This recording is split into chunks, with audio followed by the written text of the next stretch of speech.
আসসালামু আলাইকুম। বন্ধুরা সবাই কেমন আছেন? আশা করছি সবাই অনেক ভালো আছেন। আপনাদের সবাইকে স্বাগত জানাচ্ছি। আমি Tofail Ahmed, Tofail documents clearing service থেকে। আমরা ইদানিং প্রচুর মেসেজ পাচ্ছি। আমাদের WhatsApp বলেন, বিভিন্ন সোশ্যাল হ্যান্ডেলে প্রচুর মেসেজ পাচ্ছি যে আসলে ভাইয়া দুবাইয়ের ভিসার আপডেটটা কি? আসলে ইদানিং প্রচুর বাংলাদেশ থেকে বলেন এবং দুবাইতে আমাদের প্রবাসী ভাইরা আমাদেরকে মেসেজ করছেন যে বাংলাদেশের ভিসা খুলে গেছে। বাংলাদেশের টিভি চ্যানেল বলেন, নিউজ পেপারস বলেন, আ অনলাইন পেপারস বলেন, সব জায়গায় একটা রিউমার ছড়ানো হচ্ছে যে বাংলাদেশের ভিসাটা চালু হয়ে গেছে। এরকম করে অনেক টিভি চ্যানেলও নিউজ করছে, অনেক পত্রিকা নিউজ করছে। সেই নিউজগুলো দেখে আমাদের প্রবাসী ভাইরা আমাদেরকে মেসেজ করছেন যে আসলে বর্তমান ভিসার প্রেজেন্ট যে আজকে থেকে ভিসার আপডেটটা কি?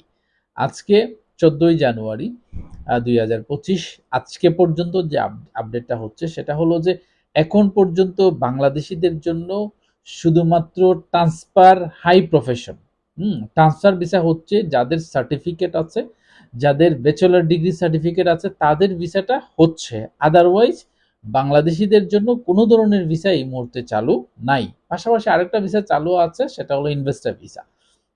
যারা লাইসেন্স করে একজন মাত্র ব্যক্তি ইনভেস্টর ভিসা করতে চান সেই ভিসাটা হচ্ছে। আদারওয়াইজ কোনো ধরনের ভিসা এই মুহূর্তে চালু নাই। ভিজিট ভিসাও কিন্তু এখনো চালু হয় নাই।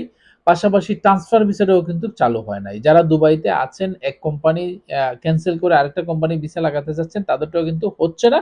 শুধুমাত্র যাদের সার্টিফিকেট আছে, যাদের অরিজিনাল সার্টিফিকেট বাংলাদেশের এডুকেশন মিনিস্ট্রি, ফরেন মিনিস্ট্রি এবং দুবাইতে বাংলাদেশের কনসুলেট এবং দুবাই ফরেন মিনিস্ট্রি অ্যাটাস্টেড করা আছে, শুধুমাত্র তাদের ভিসাগুলো হচ্ছে। সো অনেকেই পত্রিকাতে বা টিভি চ্যানেলে এই নিউজগুলো দেখেই আপনি কারো সাথে লেনদেন করবেন না। Be careful.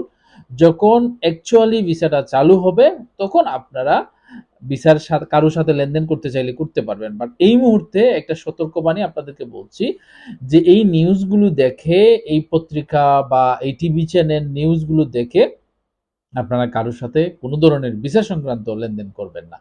এখন যারা একটা টেনশনে আছেন, ক্যানসেল ভিসাতে যারা আছেন, এটা ডেফিনিটলি একটা টেনশনের বিষয় যে আপনি ক্যানসেল করে অন্য একটা কোম্পানিতে কিন্তু আপনি ট্রান্সফার করতে পারছেন না যদি আপনার সার্টিফিকেট না থাকে। শুধুমাত্র যাদের সার্টিফিকেট আছে তারা কিন্তু চাইলে এক কোম্পানি থেকে অন্য একটা কোম্পানিতে ট্রান্সফার ভিসা করতে পারবেন। পাশাপাশি যারা লাইসেন্স করে ইনভেস্টর ভিসা করতে চান তারাও কিন্তু ইনভেস্টর ভিসা করতে পারবেন। সো এই ২ টা ভিসা শুধুমাত্র চালু আছে। বাকি কোন ধরনের ভিসা বাংলাদেশীদের জন্য আপাতত চালু নাই। সো আশা করি আপনারা এই আপডেট গুলো মাথায় রাখবেন এবং কারো সাথে লেনদেন করার আগে অবশ্যই চিন্তা করবেন। সবাই ভালো থাকবেন, সুস্থ থাকবেন। আসসালামু আলাইকুম।